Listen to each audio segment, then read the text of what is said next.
backstage.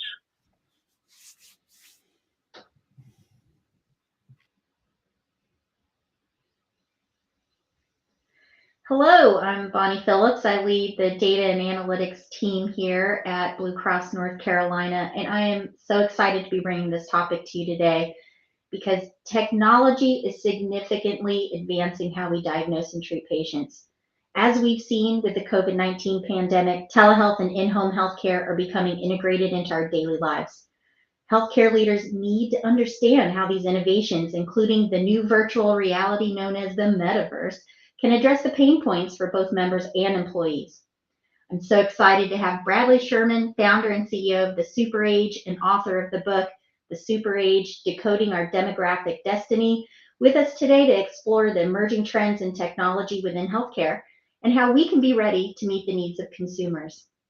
Brad, welcome. Tell us a bit about your background and how you became a demographic futurist. Hey Bonnie, it's great to be here today, and good morning or good afternoon to all of you in this virtual session. I am a demographic futurist, and the first question I get is, what the heck is that? Demographic futurism is a relatively new field, and it's one that takes into account birth rates, death rates, and everything in between to paint a picture of our world as it will exist in 10 or 20 or even 30 years. In addition to taking these hard data pieces like birth and death rates, we overlay historic trends, past human behaviors, as well as emerging technologies to present to the world what we believe the future will look like.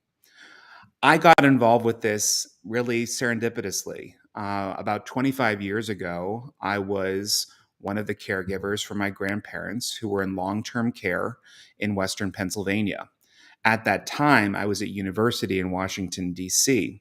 And as I would drive between Pittsburgh and Washington, I would notice that the rural populations would be older, whiter, and poorer. And many of the people that were my grandparents' age were engaged in work. And they were typically working in jobs that were low skill or low education jobs. There were jobs that were involved in pumping gas or cleaning toilets, perhaps waiting tables. And I wondered how my grandparents, who lived a long life and retired in relative comfort, were allowed to do that while these people were not. And it really became my fixation, my passion for the past 25 years. And what I've uncovered is that this is not an American phenomenon. It's not a phenomenon that's limited to Pennsylvania or the Northeast. This is a phenomenon that is happening worldwide, and it's leading us into a new period that I call the Super Age. It's a novel period for humanity, and it's one in which at least 1 out of 5 people within our societies will be over the age of 65.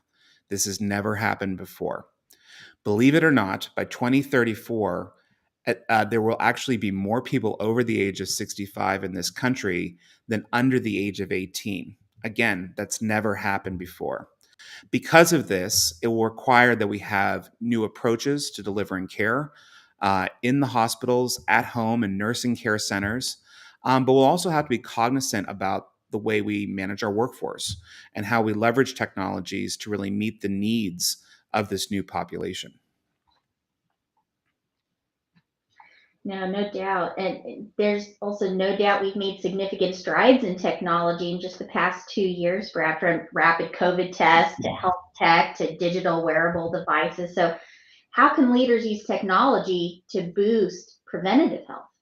Well, I mean, the pandemic was really like taking a shot of adrenaline to the system.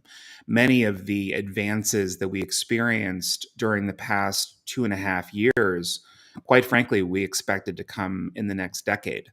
But because of COVID, because we were forced into our homes for long periods of time, many of these digital health delivery systems became a lot more commonplace. Individuals became accustomed to using technology at a much faster rate. They embraced the digital space at a rate that's really quite shocking. And they were exposed to things that were really just being experimented with in the digital sandbox or the health sandbox a few years ago. And part of what happened during COVID is, of course, the government said, okay, we're going to let you try some things. They allowed some experimentation rather than keeping that hard hold of regulation in place. And because of that, we saw the emergence of mRNA technologies for the delivery of vaccines, which will radically alter the way we treat disease in the future. We also saw mass adoption of telehealth during this period. And that's everything from people visiting their doctor, much like we're talking now. In fact, I used this system just a few weeks ago during an emergency appendectomy. Was diagnosed by my primary care physician over the phone. And while it's not perfect, many people are finding that it's not just convenient, but it's life saving. At the same time, we're seeing these demographic trends emerge where new populations of people who are older are taking greater control of their health care. And they're really deliberate about it. We call these people superagers, and they exist in this life stage called the middle plus. So they look a lot like people who are regular, average, middle aged adults, but they just happen to be older. They're engaged in work, they're digitally literate. They like to experience things, they love to travel. But perhaps the most interesting thing for you and your work is that they're very intent on their well being. So these are the people that will happily pick up an Apple Watch and they're wearing it for their own safety, but also to measure their health outcomes, to track their progress. These are the people that are willing to travel and taking rapid COVID tests on a digital proctor and being able to come back to the United States within 24 hours. These are the types of technologies and the types of people that are latching onto them. And eventually they begin to filter out to the rest of the world, to the rest of the country and the populations you serve. Yeah, I can certainly relate to that. My own parents, my in-laws are in that superager group, and my mother, who is actually an immigrant, only in the last year and a half actually got a smartphone and actually uses it. And so, there's a lot that I can personally relate to in this demographic that you've identified, Yeah. Brad. So I think there's been a time where we were kind of getting nudged towards technology. And of course, during any period of transformation, especially technological transformation, you're always going to have those early adopters. The mistake we make in assuming early adopters is we assume they're young. We always assume they're young, but there's something different happening at the other end of the age spectrum. It's that older men in particular are taking on technology at a very fast rate. And they're doing this in large part because they want to stay relevant. They want to stay connected. They want to stay plugged in to the rest of us.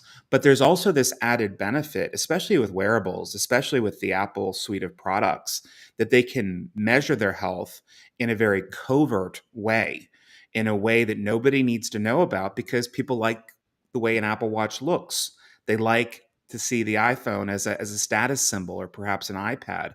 And believe it or not, within the Apple ecosystem, their largest user group now in terms of um, concentration is 65 plus. 65 plus men actually use their products at a greater rate than any other group.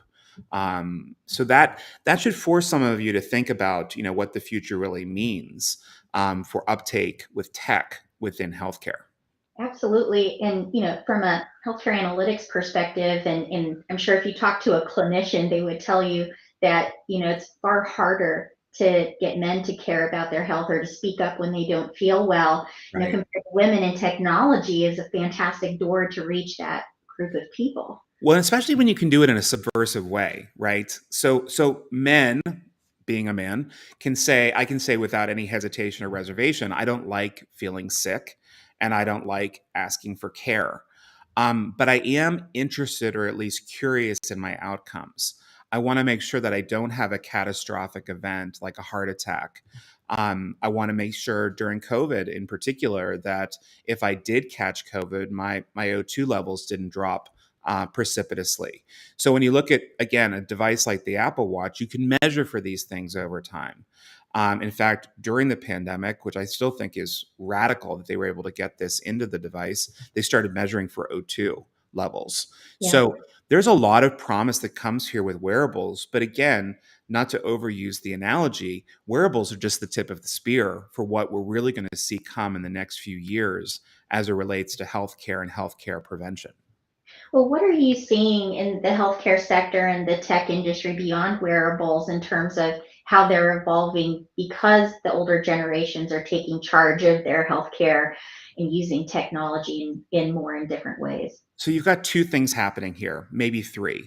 You've got personal interest, meaning that older adults in particular, they don't want to leave their home.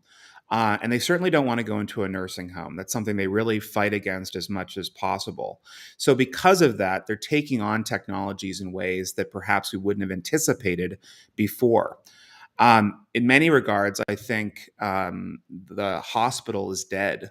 Now, not completely. Obviously, it'll still be there for emergency and trauma. But I think we're going to see over the course of the next decade or so the home really becoming the center of care. And technology is going to help us get there. We have technologies in place already, whether it be through Amazon or Google, that allow you to speak to or with a healthcare provider in your home. We obviously have technologies that are emerging right now and are being put in place that allow for the toilet to collect a urinalysis sample, that allow for cameras to monitor gait to prevent falls. And of course, these audio systems that we have in place too can also help you get help very quickly if you need it. And that alleviates some of the fear that people have to live in their home long term. Some of the the innovations or these interventions that we're going to put in place will be low tech too. So let's not forget about those. There are plenty of things that we can put into place that are low tech that will help people extend their well-being for longer periods of time. But there are also these new high-tech ones as well that, quite frankly, are revolutionary. And this new population of people, they know that they need to take these up if they're going to maintain their independence.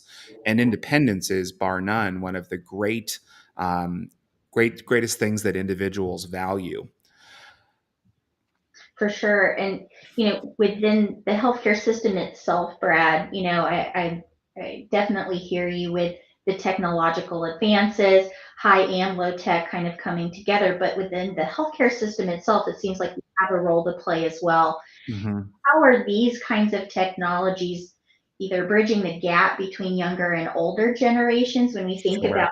all of the populations that we serve, or how should we be thinking about changing how we support these advances as a healthcare system? Well, I think, and this is the third piece, and apologies for the brain hiccup there. The third piece is that a lot of health institutions, health providers, insurers really should be making these heavy investments into technology because the capital expenditures that it takes to keep up the physical plant of a hospital are very expensive. B, the reality is that there are just fewer workers than there have been in previous generations. Fewer younger people mean that we have to find efficiencies in our healthcare delivery systems wherever possible in order to maintain not just the continuum of care, but also the quality of care that we've come to expect. And technology really helps bridge this space. It helps smooth things out, especially because you have this user group at the top end of life, these super agers that are taking it on. They're able to speak in the same digital language that younger providers are able to as well. Now, that doesn't mean that there aren't going to be bumps along the way. In fact, some of the greatest resistance to technological change are doctors, and in some cases, nurses, because this is the way they've always done it. They don't see the value in changing their models. In fact, I'm working with a friend right now on her on her quest to become a mother, and I am shocked by the amount of sheer paperwork the doctor employs. Piles of paper my friend has to deal with. In the future, that will not be the case. We'll see streamlining in areas like paperwork, but we'll also see streamlining in the way care is delivered. I, for one, am a member of One Medical. One Medical, as you know, is a nationwide concierge care provider. And the way in which I engage with my doctor now is far more efficient than it was previously when I was with primary care physician, a mom and pop practice. So when doctors see that there's actually a way for them to make money in this, actually a way for them to improve the quality of care and to keep their patients.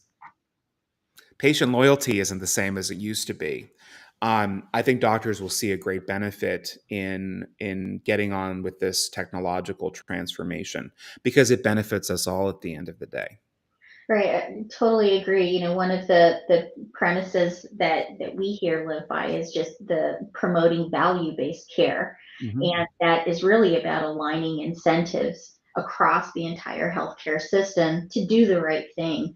One of the things that you mentioned early on in terms of inspiring you, Brad, was what you saw out in the rural areas.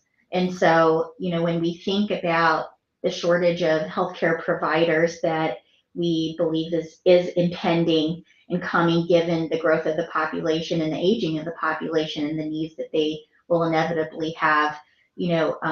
It seems that technology is going to play a bigger role in getting healthcare out to those areas and creates an incentive for providers to play more in the telehealth space Yeah. because the new source of income for those without having to necessarily move out of the cities that they live in today. Yeah, we've got a financial obligation to continue to earn in this space, but we also have, to a large degree, a moral obligation to serve underserved communities, and this is certainly the case in the rural counties. The rural counties are aging at a much faster rate than the urban ones or the suburban ones. Rural counties typically have less access to broadband or high speed internet. Um, there's obviously because of that a gap in literacy around technologies too. Um, and at the same time, because there's smaller populations, the economy of hospitals changes quite a bit. And this is another area where COVID really sped things up. A lot of rural healthcare facilities were really on life support pre-pandemic, with record numbers closing each year. In fact, in my book, The Super Age, I spent an entire chapter talking about the rural conundrum of what to do with a population that's gotten very old, where young people have moved out and continue to move out in droves. Hospital systems or healthcare systems continue to shut down. And in many cases, doctors and nurses who are already had a higher average age in these counties are starting to retire.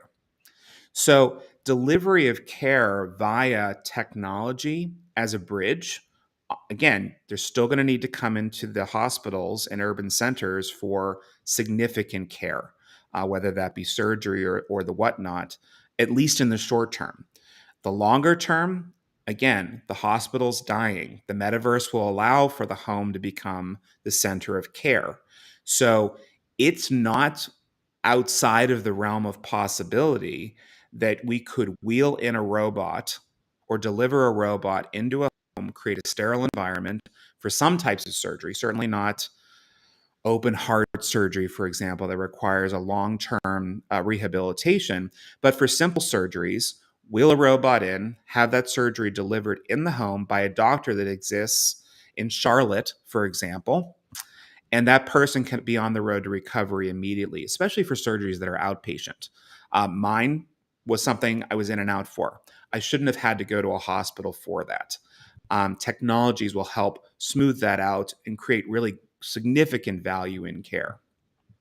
Yeah, definitely see that, but I think one of the things that healthcare in general struggles with is trust. We this as an industry has one of the lowest net promoter scores, NPSs, that among all of the industries.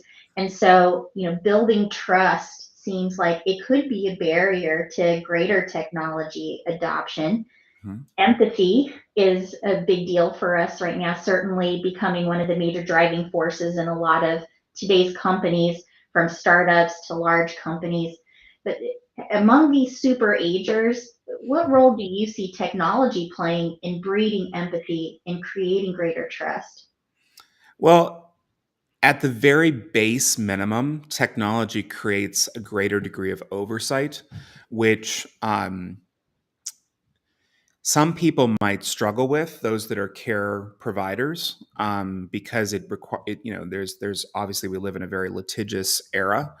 But for those people that are providers of care, these different pieces of oversight, especially as they relate to the quality of care, and these measurements can be delivered to the customer, the patient, in a much more efficient manner. Again, not to bemoan the One Medical example, but One Medical is ahead of the field in terms of delivering digital value back to customers. They're very focused on customer service. And I think perhaps that's the one thing that, outside of the incredible costs that are associated with healthcare today, that's the one thing that we've struggled with. I think is health in the health system is actually showing that there is value, but also showing that there is trust and there is transparency wherever possible. When I go in for blood work, for example, that blood work, the results are delivered to me on my mobile phone in real time. That increases my trust that they're doing things in an expeditious way.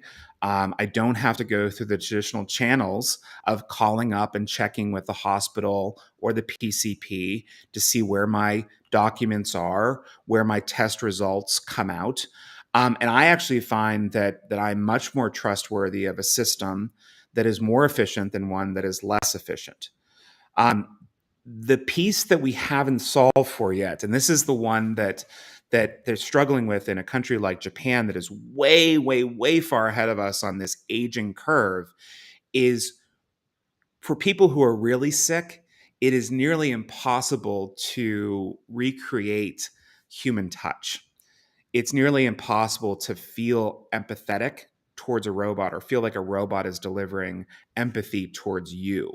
So, this is a hurdle that we're going to have to get over, or a reality that we're just going to have to live with. But I believe that efficiencies can actually drive a lot of trust within a system, especially when transparency is included as well.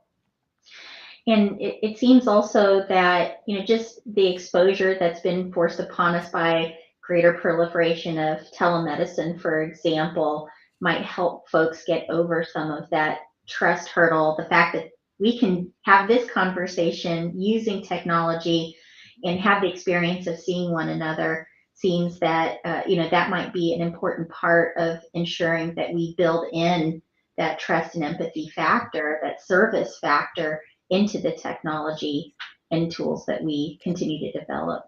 Yeah, and this is change management too. It's like change management 101. We expect culture change to happen, maybe starting around the 3-year mark, but definitely around the 5-year mark. People start to really embrace it. We're 2.5 years into COVID through a really significant period of technological transformation in our health delivery systems. It's sticking, and it's sticking very quickly.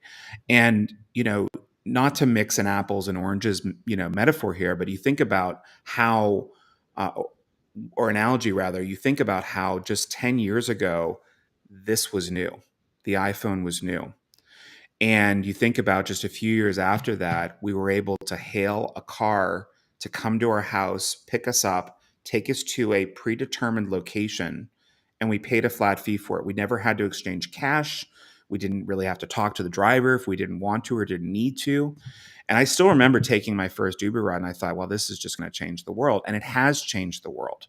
But a lot of that concierge type approach to living, whether it's Uber or Instacart, those things can then be applied to health delivery, healthcare delivery too. And where it may seem radical and revolutionary today, and I'm sure there's plenty of naysayers that would tell you straight to your face, there's no way anyone's going to take that up. There's no way that Joe Q in rural North Carolina is going to take that up. I would say those people are wrong. They're flatly wrong, because the march of technology, it's hard to stop. The march of progress is hard to stop. Doesn't mean that we don't take pauses and assess its validity, assess its efficacy. Those are things that we should do to build trust in the system. But we also should be showing that we're not just doing this to save money or improve efficiencies. We're also doing this to improve care and quality of care to the client, the customer, the patient, however you want to frame them at the end of the day. And once people see those measured improvements, they're going to be on board. They're going to be on board with this. But it seems that that should also be like we as technology leaders should take that really into account to say how, as we develop new capabilities, new technologies that are hopefully delivering greater efficiency and service, we need to go back to those basic principles of user experience and Yeah. design and talk to the people that we want to actually serve and ask questions that technologists may not think to ask, which is how can I get you to trust this more? Yeah, it's always difficult for any group to look into the mirror and make a really strong assessment of how they're delivering what they're experts at delivering. And technologists, tech providers, tech innovators are no different. There's a harsh truth when it comes to technology, and it's riddled with bias. It's riddled with bias, and that bleeds into the UX and the experience of customers. First and foremost, and I think this is really important for people to hear, so bear with me here, and I'm sure they'll be cringeworthy for some. Um, Technology tends to be very racist. Technology tends to be very sexist. But above all, technology tends to be biased towards urban areas and against older populations. So, as technologists, if you're really diving into how to make a system work for the most people, look at how the most marginalized groups interact with it or are willing to interact with it. Because if you can get them on board, you're going to capture the super agers. You're going to capture this group of wealthy, more urban, more white, or highly educated people. You're already getting them. But if you consider the experience of the poor, the rural, those that are of color, women in particular, pulling all that in together into your design process, making a platform that's more inclusive will really be nothing short of revolutionary. Let's be clear here. It's not easy. If it was easy, everyone would do it. What's easy is saying, this is a unique group of super agers. These are the people that are going to use this technology anyway, and dive into them and say, well, we figured it out while you leave everyone else behind. That's really not what companies need to do, especially if they live a mission-based existence, I think much like Blue Cross Blue Shield does. Yeah, 100%, Brett. And I think, we have been on a journey ourselves to really recognize in our own selves inherent biases. And now it's time to translate that into the tools, the technology, the capabilities that we build. Um, one other thing that was, hitting me is you were talking about the struggle that they have in Japan. We're coming into this demographic where we have far more older people in our population in the United States and even Mm-hmm. in our own state than we do younger people, and that's something that Japan has been on Mm-hmm. curve for quite some time now. And that seems to me to say, hey, we are in this situation where we have, in some cases, less healthcare resources available to us. We have to become more efficient at the same time that we're going to see an increasing demand because of the aging of our population, because Mm-hmm. people are living longer. Mm-hmm. Uh, and we do expect that we'll see greater incidence of chronic disease. Mm-hmm. Um, so, can you talk a little bit about what emerging healthcare technologies are here to stay?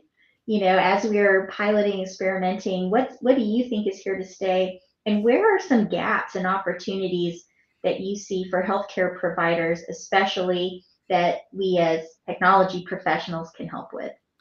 I would say, probably first and foremost is that if we're talking about longevity as the goal, improving longevity, improving health outcomes across the board, we have to take a look at how different marginalized groups exist in our country, in our society. So there's a small town in North Carolina called Farrington Village, and Farrington Village is a mostly white. It's in the Research Triangle, mostly white, mostly wealthy, highly educated population.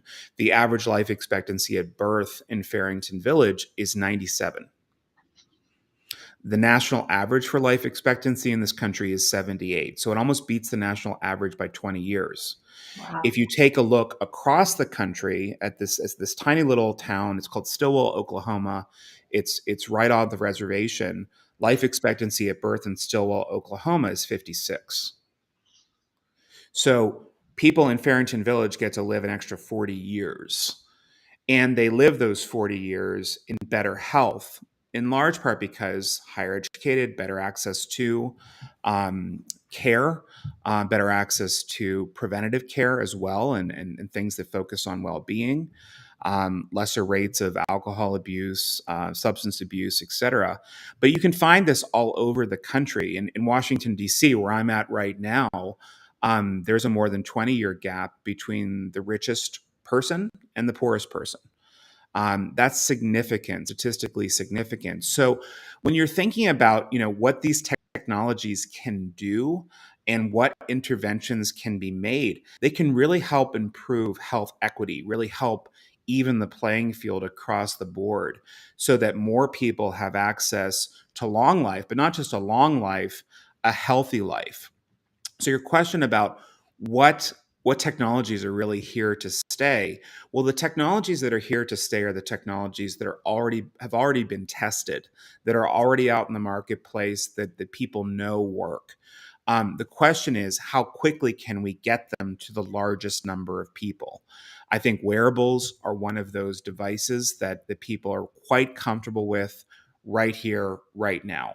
Hmm. And whether that's the integrated health measures through the iPhone, Apple Watch, Fitbit, those things are here to stay. And of course, there's a sliding scale on how much they cost and how easy they are to deliver within the community. But getting better health data, I think, is one of the first ways that we get to improving health outcomes. I believe that we're on the precipice of home monitoring technologies really becoming more commonplace. Obviously, there's going to be a lag between uptake and an actual implementation, but I think it'll be more and more commonplace. They're testing these things out in Japan, like I mentioned, um, to do those regular measures of things like urine that can really signal whether or not a person is well or not. But there's also very simple interventions that are already here too, because humans are creatures of habit. So when you're thinking about your oldest old that might be, let's say, at risk, greater risk for falls, greater risk for dementia or cognitive decline, there are technologies that can monitor if you make how you make your coffee every day, if you open your refrigerator door every day. And just by that, we can pay close attention to the shifts in people's behaviors. Every day I have the same, and I think I would argue most people have nearly the same behaviors in the morning. They wake up, they either take a shower or go downstairs and have breakfast, and they go through their day in a very methodical manner. AI can help us identify those patterns. It can also help us identify when those patterns break down. And these technologies are very low cost, very low intervention. They really kind of hide into the background. Another device that people have been using for years, especially in the highest age populations, are weight sensors that actually slide right under the mattress in the bed. And that can help measure how weight is either being gained or lost on patients. So you have a long-term analysis of the person's health, because of course, rapid weight loss in later life signals a significant problem. So there's a lot of these things that have been around for years that I think can really stick because they're low cost. The higher cost ones, like some of the wearables, will take a little bit longer to implement, because we have to find the economy of scale there. And I think a lot of people will be looking towards, for older populations at least, Medicare or Medicaid for a number that can get us to an easier way to implement and fund these devices. But it also sounds like a really critical part of using and optimizing these things that are here to stay, wearables, et cetera, is us being able to link and have interoperability essentially and share the data and share the insights in the right way, the signals, so that everyone is connected at the right time Yeah. uh, in order to act. And let me be clear too. The environment in which these things exist doesn't necessarily need to be a 5G environment. That's the ideal situation here. But I think it's very fair for us to have a conversation about the rural counties, especially in Appalachia, to say 5G probably isn't coming as fast to those areas as possible. So Right. for the technologists that exist and work within the Blue Cross Blue Shield environment, they should be looking at other institutions that maybe have tackled the rural question. And one of the best ones to look at is the Veterans Administration and VA Health, because VA Health has actually been using landline phones for 20 or so years now to check in on their most at risk patients who live in far rural environments. And I still remember to this day, and when I started my career, I was at Leading Age, which is the non for profit that manages long term care communities. And the VA had this little box that sat next to the patient's bed, and every morning you got up and you had to answer a certain number of questions. And it was still relatively primitive technology if we look back at it today. How are you feeling today? Do you feel better or worse than yesterday? But these different indicators would signal whether or not a health provider had to reach out to you. Yeah. So, part of what we can do is we can identify in an analog environment who's more at risk, and we can provide them with these tools. And if they're responsive to these tools on a regular basis, we can get better data on them and improve their health outcomes long term. Now, I do think there are areas that are still a little too sci fi for most people, and they tend to come with um, the devices that really monitor in a visual sense.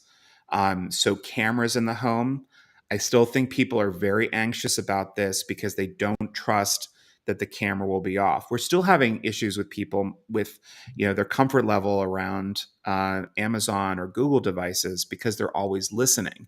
We don't Right. want people watching us all the time too. And of course, and I don't want to put up any red flags for your ethics and compliance officers, but they come into these conversations as well because some of these wearables are used as tracking devices for those individuals that may be at higher risk, those individuals that might be neurodivergent or autistic, those people that might be suffering from cognitive decline or dementia or even Alzheimer's. And what we found is that um, getting people to wear wearables that are trackables really needs to be an open and honest conversation for the ethics piece to really be ironed out comfortably. Case in point, this woman was really concerned about her mother because her mother had a wearable, and her mother's behaviors changed suddenly, and she started doing her day very differently. So of course the adult child said, "Oh wow, we've got to check where mom's going." And mom was going to the same home every day that was off her regular path. So she confronted her mom about this. Well, her mom, who had early stage Alzheimer's, she had a new boyfriend. And of course, her mother, who's already struggling with some cognitive function, was really upset and didn't understand how her daughter knew where she was. So these are some of the ethical considerations that we have to contemplate too as we implement these technologies as well. We can't just thrust them upon people, Sure. individuals, patients, customers. We really need to be partners in this too. And when that partnership is in place from the beginning days of designing the user experience to actually doing the rollout and delivering the care, customers will know that you're part of their journey because you've shown up in a big way. Today, when technology tends to be delivered, it's here it is, good luck. There's no effort to teach, there's no effort to learn, there's no effort to engage. We can do better and we should do better in the future. Yeah, so, some of the opportunities I think you're laying out for us, Brad, are not just in terms of how do we take better advantage of the technologies that are already here, really optimize some of those, but how do we make sure that we're getting adoption and trust in those things? Are there any other kind of big gaps or opportunities for healthcare providers and technologists? I mean, obviously, we've talked a lot about the urban and rural gap, but even within the urban areas, there's a significant gap in terms of literacy.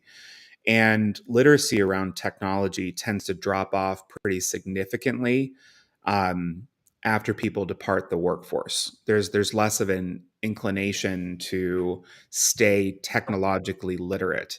Obviously, the pandemic kind of forced people's hands. I mean, let's be perfectly clear about that.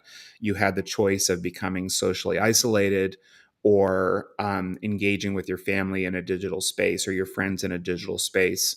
Hmm. For many people who didn't need emergency care, that was the only way they could really connect with their doctor and get an assessment on, a skin condition or a non-life threatening condition. So it was force that pushed people into it. I think we're going to see people sliding back into some of their old behaviors coming out of COVID. In fact, if you take a look at the grocery provider Instacart, the delivery service Instacart, Instacart saw an absolute explosion of users over 65 during the pandemic. It's already started to recede. People Hmm. are already moving back into that analog space, that retail environment again, because that's where they're most comfortable. So, in terms of gaps, the biggest gap that you have to take a look at is the literacy piece overall. That's a gap that can be addressed through education, and this actually might be a place where Blue Cross Blue Shield needs to make some investments. Is actually improving digital literacy and actually showing value to individuals at the end of the day. Just because you build something that's the next greatest thing doesn't mean that people are going to take it up or even understand how to use it. And in fact, if you're looking for case studies in how this can work, look no further than the banks and the financial institutions. In fact, Barclays Bank in the United Kingdom, one of the largest banks there, actually implemented practice where they offered free classes to individuals who are interested in learning how to engage with an iPhone, maybe in the digital space, how to get onto Instagram or Facebook, which seem rather rudimentary. But in those same classes, they were teaching people how to use online banking. So there was a double mission to what they were doing, improving digital literacy on the mission side, but improving how individuals engage with their own product on the other side. So there, for a Blue Cross Blue Shield, obviously, you don't necessarily have offices everywhere, but healthcare facilities are places perhaps where these classes can be delivered. They should always be delivered in person. So there is a capital expense that goes along with this, but as people become more comfortable with technologies, our generation that is already on and comfortable here, we might be able to do this in a digital space in the future. But for the population that exists right now, that at risk population, you have to meet them where they are. And that's kind of a constant theme that you'll find in this technological digital transformation space is a large number of people aren't natives. You need to bring them along. And it's almost like learning a new language for many people. So it's not fully intuitive if you haven't been there for the full journey. So take that in mind. And I would also say, one of the big opportunities wherever you have it is to engage age diverse populations in delivering these solutions because there is a resistance, I think, for older people just to listen to younger people, tell them what technology can do for them.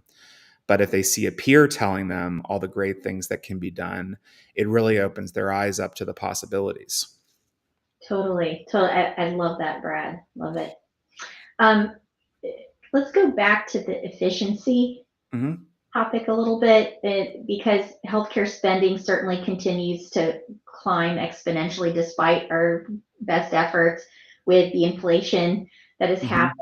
Hmm. It's climbing even more, even as we try to get better efficiency in terms of like what care gets delivered and how. So a lot of that money, though, is used to upkeep physical systems within healthcare. Yep. How do you think the metaverse will impact the future of hospitals and brick and mortar buildings and entire infrastructures? It's beyond telehealth. And Yeah. at this point. Well, I think it's a long-term slide. Hospitals as the hospitals we know them today are really on a death march. And it's not because they don't have their place in the world. It's simply because they're not efficient enough to deliver care in a way that makes sense. So the metaverse has the potential to allow more of that care to be, like I said, delivered in the home, where you can be meeting with your doctor face to face. When there are foreseeable improvements in tactile functioning within the metaverse, where the doctor can actually sense how you feel. The doctor can take a temperature relatively easily, make greater visual observations of your skin and your entire body. That allows for greater efficiency because it's efficiencies on both ends. Because I don't have to leave my home to go see my doctor, so that Right. saves me at least, let's say in my current environment, a 15-minute trip there and a 15-minute trip back, plus the waiting time. And the doctor doesn't have to go from room to room anymore. The doctor could either sit in their home office, or they can actually meet from their own office, whether it's in a city or town. Um, that's significant efficiencies that you're going to find immediately. We will progress, I think, very quickly from that space, from kind of your triage, and making just taking general care of a person, to one where we actually start delivering greater levels of care through the metaverse. And I see a possibility in the near future. Again, it'll be higher income people that take this on first. That there'll be robot assistants, perhaps within the home, that help us with our medication management, that can dress a wound. These are all things that could be on the horizon, but they don't exist without the metaverse, the space in which we can truly engage in new and unique ways. The metaverse is expensive right now, and these technologies are expensive right now. So just like we go through any other technological transformation, they will take time to become more commonplace. And in fact, for a lot of these technologies, we'll see that the government is a big partner in their early deliveries, because the places that need them most are the places perhaps that have the least access today. But I certainly think for the basics, having to go to the doctor to collect blood and the like, that could be something that's very much done at home in the very near future. Again, efficiency upon efficiency upon efficiency, which then shows greater value to the customer at the end of the day, to the patient at the end of the day. Yeah, but I can certainly see, a long road ahead there, given, how the hospital systems control a lot of the network. Mhm. They're going to be very resistant to that. It really has to come from our members, the Yep. patients. This is what I want in the Yeah. future. Well, no organization disrupts itself. That doesn't happen. That's not how the path of disruption and path of innovation works. Um, so what we will, and what I anticipate, is that, um, I think especially with an Amazon, for example, acquiring One Medical, this past week, is that we're going to see rash consolidation of PCPs is really the starting point. We'd already seen consolidation of hospital systems, that had been in place for 20 some years now, at least. Um, so the disruption is going to be with how you can deliver care in a more efficient manner that can actually improve outcomes and patient satisfaction. And if you're able to do it better than a hospital, and this is where the metaverse really disrupts things, because it doesn't necessarily have to be a hospital that engages in the metaverse. It could be a team of doctors. It could be an insurance provider that sets up the right framework, the right environment for this to happen. Hospitals could be very disrupted very quickly. The buildings are antiquated. I mean, just the physical plant alone is incredibly difficult to manage.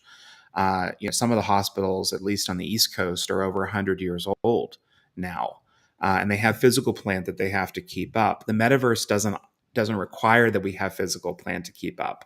It's new technologies, it's novel approaches to delivery of care, and that will really nip at hospitals at the end of the day. Again, hospitals aren't going away. I don't want anyone to think that they're going away, certainly not in our immediate lifetimes.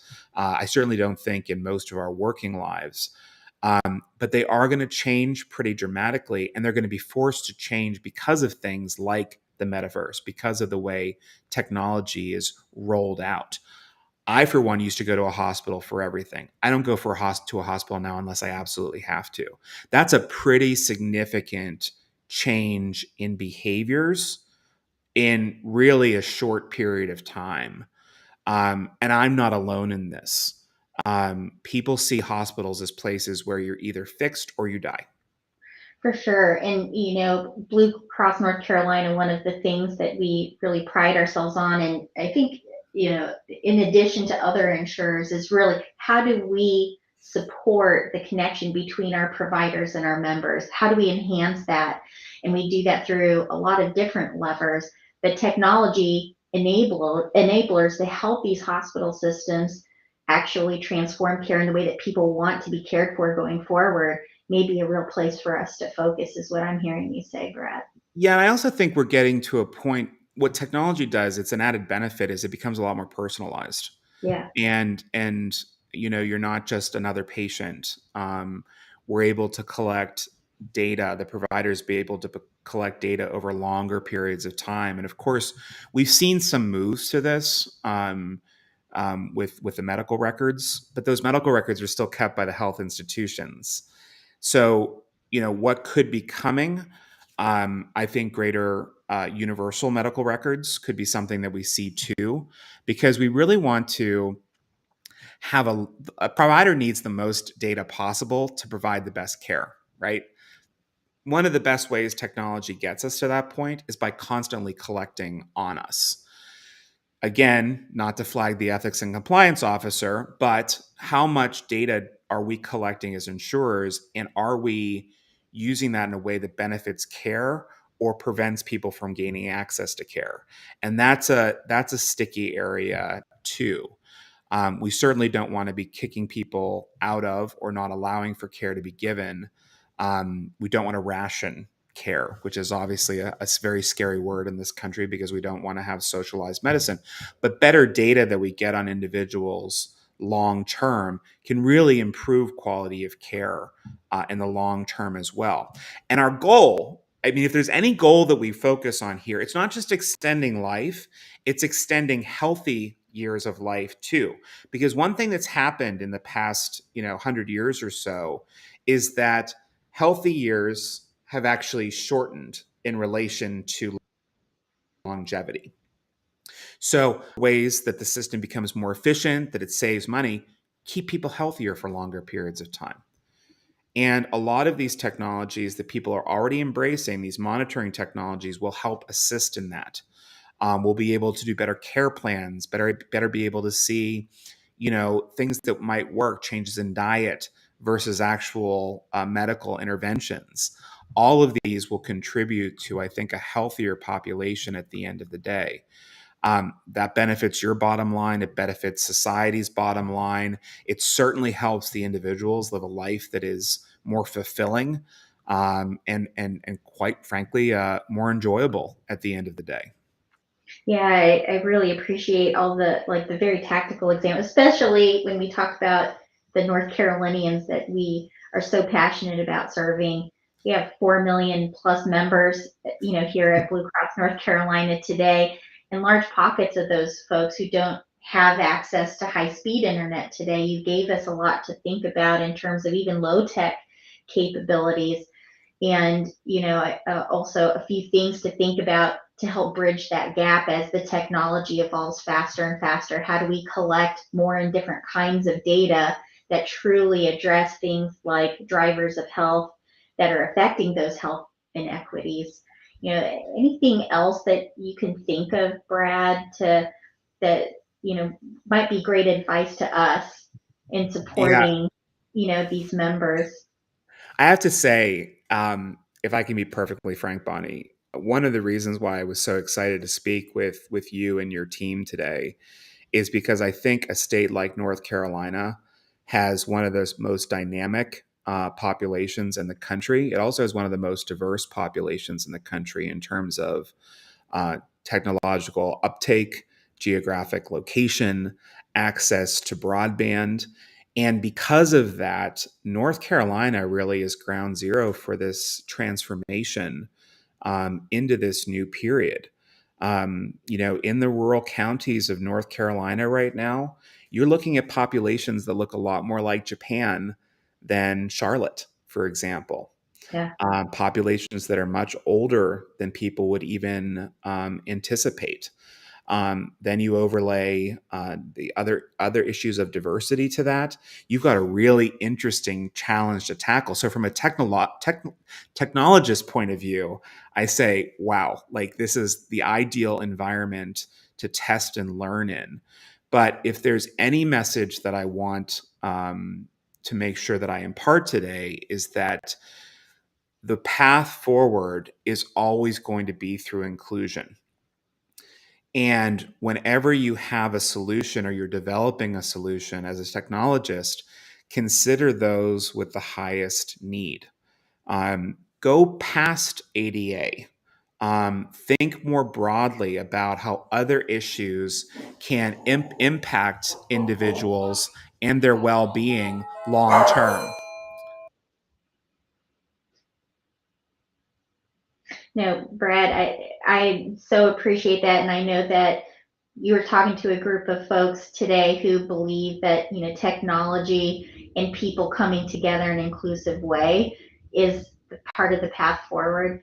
Appreciate you sharing your perspective with all of these great technology professionals today. You've given a lot for us to consider as we think about our roadmap for the future of healthcare solutions and as we act on our mission to make healthcare better for all. Thank And you. of course we came right up to the bell. But I wish you all the best. And of course, my dog Edie says hello. But I thoroughly encourage you to keep the path forward, keep focused on the technologies that you're delivering, and make sure that you're thinking about the broadest group of people in the population, serving those in most need first. Well, thank you so much, Brad. Thank you. All right.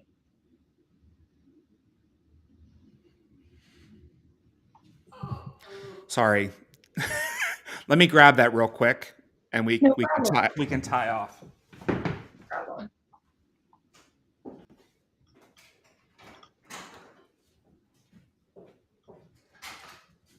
Sorry. Oh, thank you. I appreciate that.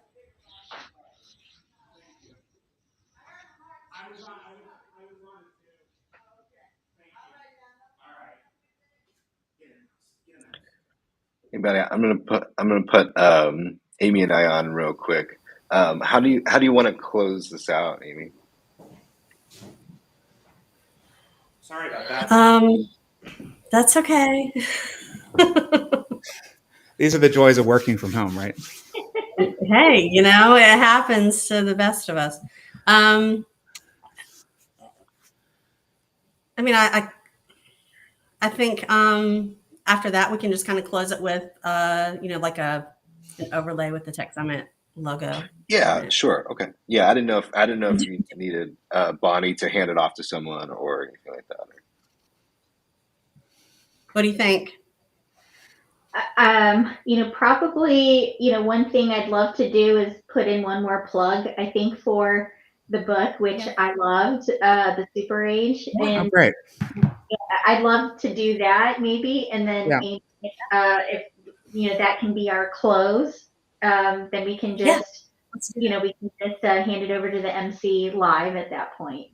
Do you, I'm very sorry about the dog. Do you want to re-record that piece? And Would we be able, Josh, would you be able to kind of splice something like that in? Yeah, I mean, we'll be editing all this. So,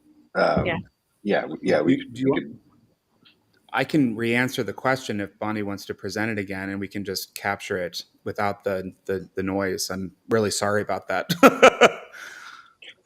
It's okay. Yeah, It's I your mean, call. yeah, might as well, right? Yeah, we can try it and see what Okay. we get. Sure. Yep. Let's do Yeah, it. and I think the first version's not bad, but it's always nice to Yeah. have a couple takes, right? And it's Well, yeah. just I that mean, that little small part. the noise cancellation is pretty good, but the bell was unexpected. It's okay. And All I right, think I'll put you when guys we back are- in a two shot. oh, go ahead. Are you we good? We ready? I think so. Okay, cool. I'll put you guys back in a two shot here. Okay.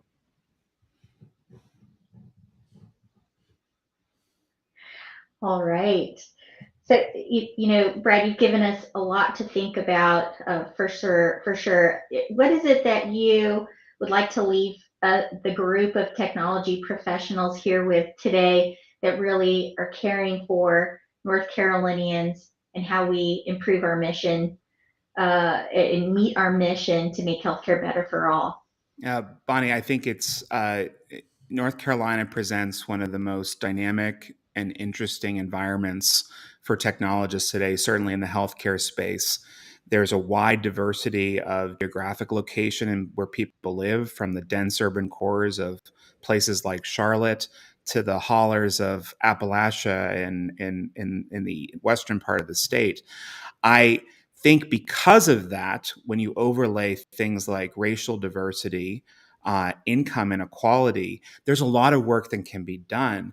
But North Carolina is one of the most fascinating places in the country, and really one of the places that I see as a great laboratory for change, because you're not just talking about the high tech, high education folk that you might be able to get to in an environment like Washington, D.C. You're actually talking about hyper diverse populations and large gaps in longevity between the richest rich, perhaps the bankers, and the poorest poor, the rural farmers. So when we consider how these technologies are being implemented, think through that lens of inclusion first and foremost. And if you're cringing when you hear inclusion, don't. It means just consider the needs of the least likely to use the technology, the people that might have the greatest hurdles to accessing a digital space.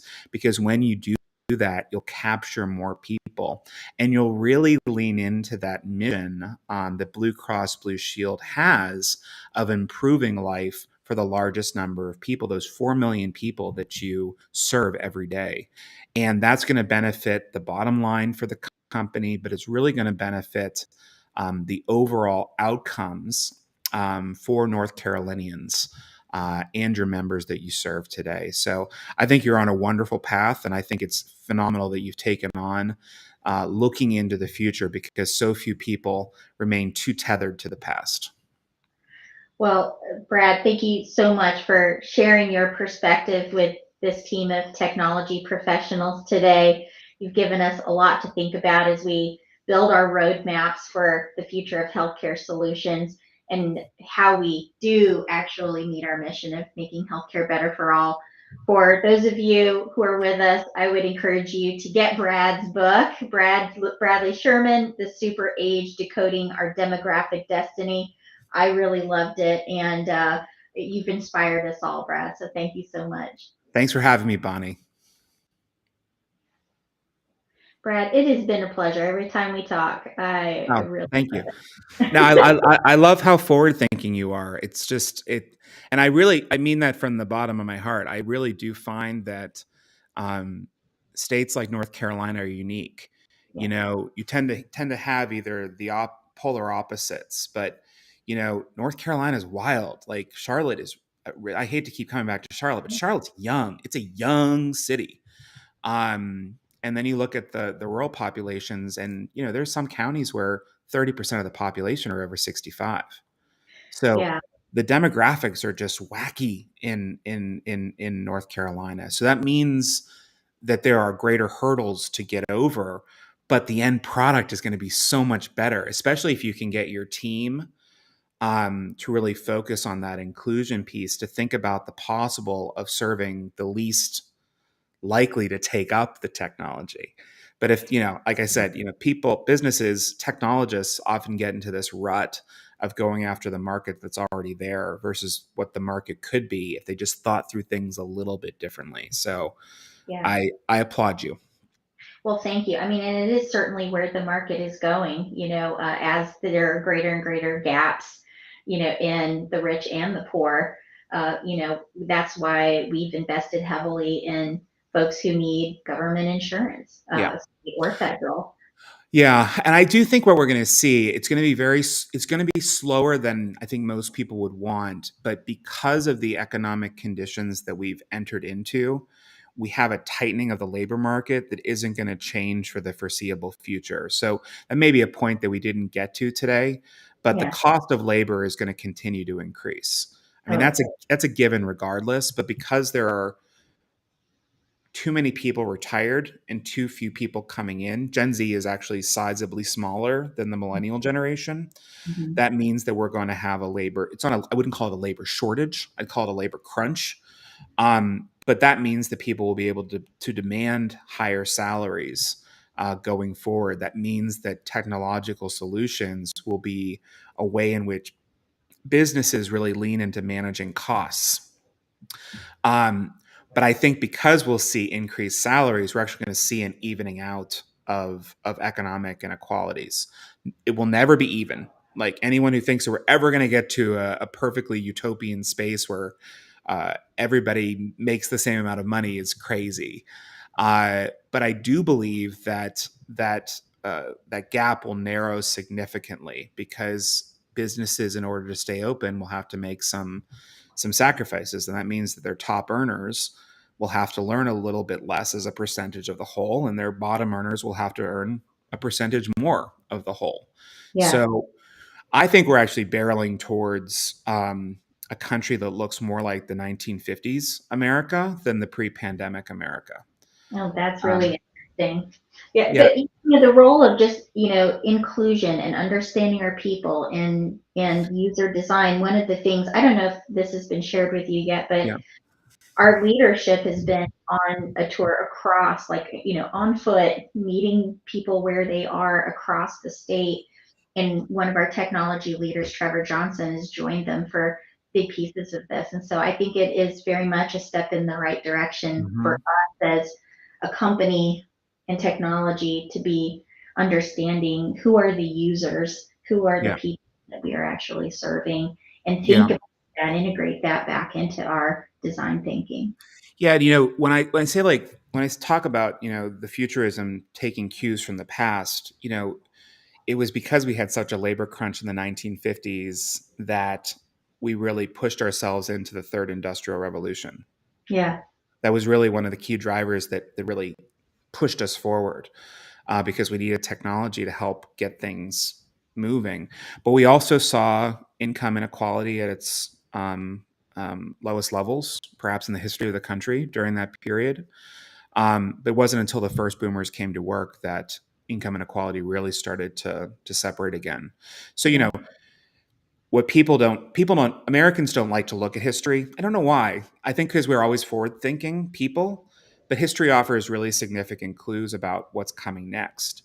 So I mentioned that gap, the 20-year gap of life expectancy. Yeah. We haven't had that since the Gilded Age. That same gap in life expectancy hasn't existed since for 130 years or Yeah. so. Yeah. We also haven't had that same level of income inequality since that period. So what's past is prologue, and as Mark Twain said, history doesn't repeat itself, but it often rhymes. Mm-hmm. So we're coming to the end, I believe, of that period of great inequality. But it does take organizations like yours to really nudge us forward to say we see what's happening, we see the tea leaves. We know that we have to improve efficiencies in order to create better and more equitable systems that deliver higher levels of care, higher levels of patient satisfaction, improve health outcomes. And once you do that, everything starts to shift again. So it's a cycle. I mean, I don't want to oversimplify it, but it's a cycle. And we're nearing the end of a cycle where inequality was just the norm. And I think we're moving to a period where equity or equality becomes a lot more commonplace. Well, I know we certainly want to be part of that solution and leading the change. So I don't think we have a choice anymore. I mean, that's the harsh truth. You know, too many uninsured means that the insured are caring for the uninsured or paying for the uninsured. The costs will get passed on. It's just a question of, you know, to what extent. We're better off when people are better paid and have better access to care. That's just truth. agree. Okay. Much, Brad. It was great being with you. 4 minutes, yes. And I guess I'll see you in Asheville. Yes. Cool. Yes, you will. And if we have any prep for that, I know Amy and I'll probably get on, but if you are part of that, awesome. I look forward to seeing you. Amy, did you get everything you wanted? I did. I thought y'all were great. Good. Well, I'm looking forward to seeing y'all. I appreciate it. We are too. We are too. I'll connect soon about October, but this is great. Sounds good. Thanks, everyone. Enjoy your day. Awesome. Thank you. Thank you so much. Bye-bye. Thank you. Thank you. Bye-bye. Bye. All right. So you're going to work on like splicing some of that up. I feel like we'll edit it and polish it. And I mean, I'm as far as the end, I was going to cut it off when she, you know, kind of thanked him, whatever, and then they chatted for a little bit. I wasn't going to include that. Okay, good. Yeah. Yeah, I was like, oh, are they? They're just like hanging out. Or like... They're just really passionate about talking about it. So yeah. All right, awesome. Yeah. Well, thanks so much for today. Yeah, I think it seemed like a really good discussion. I mean, yeah. All right, Cool. awesome sauce. Okay, yeah, well, we'll put this together and then I'll send you the edited version and you can make notes and stuff like that. Perfect. Okay, Thanks. sounds good. Thanks, All right. Amy. Bye.